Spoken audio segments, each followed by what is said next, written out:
Hey guys, নতুন একটা mini ব্লগে তোমাদের সকলকে ওয়েলকাম। আমাদের এখানে আজকে হাটবার, বুধবার আর শনিবার হাট হয়। আজকে হচ্ছে বুধবার। আমি চলে এসেছি বাজারে কচুরি আর মিষ্টি নিতে।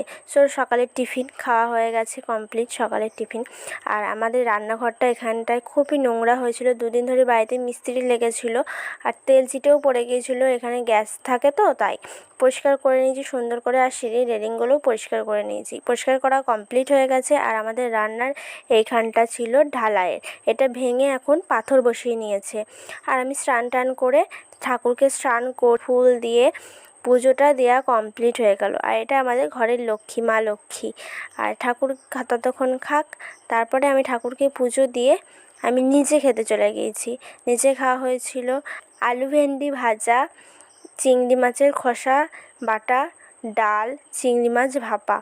আমি দুপুরে ঘুম থেকে উঠেই চিকেন পকোড়া আর স্প্রাইট